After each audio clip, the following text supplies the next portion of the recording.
Ask and it shall be given you. Seek and ye shall find. Knock and it shall be opened unto you. For everyone that asketh receiveth, and he that seeketh findeth, and to him that knocketh it shall be opened. That sounded pretty optimistic again. But again, I think it's a description of the structure of existential reality, and by which I mean, when I'm in my clinical practice and I observe, and this is also the case with my students, is, let's say, people's lives aren't what they would like them to be. And so then you ask, why? Well, forget about tragedy and catastrophe, because that's self-evident, and we're not going to discuss that. Although the degree to which you bring about your own tragedy is always indeterminate. But I would never say that every terrible thing that is visited on a person is something they deserved. I think that that's a very dangerous presupposition, especially because everyone gets sick and everyone dies.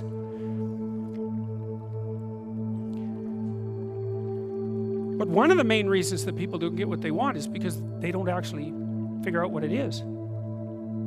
And the probability that you're going to get what would be good for you, let's say, which would even be better than what you want, right? Because, you know, you might be wrong about what you want easily.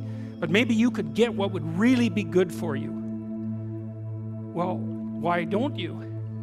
Well, because you don't try. You don't think, okay, here's what I would like if I could have it. And I don't mean in a way that you manipulate the world to force it to deliver you goods for status or something like that. That isn't what I mean. I mean something like, imagine that you were taking care of yourself like you were someone you actually cared for. And then you thought, okay, I'm caring for this person. I would like things to go as well for them as possible. What would their life have to be like in order for that to be the case? Well, people don't do that. They don't sit down and think, all right, you know, let's figure it out. You've got a life. It's hard, obviously. It's like 3 years from now, you can have what you need. You got to be careful about it. You can't have everything. You can have what would be good for you, but you have to figure out what it is, and then you have to aim at it. Well, my experience with people has been if they figure out what it is that would be good for them, and then they aim at it, then they get it. And it's strange because they don't it's a strange thing. It's not quite that simple because, you know, you may formulate an idea about what would be good for you, and then you take 10 steps towards that, and you find out that your formulation was a bit off, and so you have to reformulate your goal. You know, so you're kind of going like this as you move towards the goal. But a huge part of the reason that people fail is because they don't ever set up the criteria for success. And so, since success is a very narrow line and very unlikely, the probability that you're going to stumble on it randomly is 0.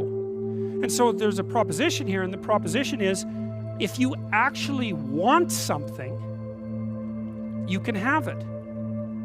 Now the question then would be, well, what do you mean by actually want? And the answer is that you reorient your life in every possible way to make the probability that that will occur as certain as possible. And that's a sacrificial idea, right? It's like, you don't get everything. Obviously. But maybe you can have what you need. And maybe all you have to do to get it is ask. But asking isn't a whim or today's wish. It's like, you have to be deadly serious about it. You have to think, okay, like, I'm taking stock of myself.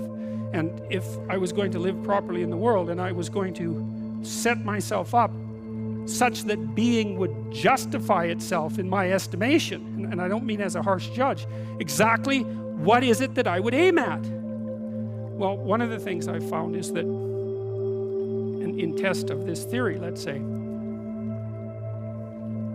you could try this. This is a form of prayer, knocking. Sit on your bed one day and ask yourself, what remarkably stupid things am I doing on a regular basis to absolutely screw up my life? And if you actually ask that question, but you have to want to know the answer, right? Because that's actually what asking the question means. It doesn't mean just mouthing the words. It means you have to decide that you want to know. You'll figure that's out so fast it'll make your hair curl.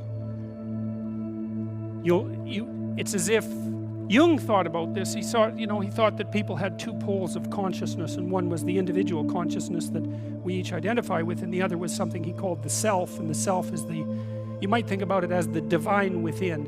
That's close enough approximation. It's the universal part of your consciousness. It's your conscience. That's another way of thinking about it. Whatever your conscience is. But it's something that you can consult. It's like the Socratic daemon. Socrates said that the thing that made him different than everyone else in Greece was that he consulted his daemon, his genius. He asked himself how it was that he should conduct himself in the world, and then he did that, whatever it was. He didn't try to force a solution, you know. He didn't try to force a solution selfishly. He asked, I'm going to manifest myself in the best possible manner in the world. I would like to do that. What would that be? Well, you're perfectly capable of thinking. God only knows how. You're perfectly capable of immense feats of imagination and dream and fantasies. God only knows how you do all of that. What would happen if you consulted yourself about the best possible outcome for you? You might get an answer. Well, that's what this proposition is.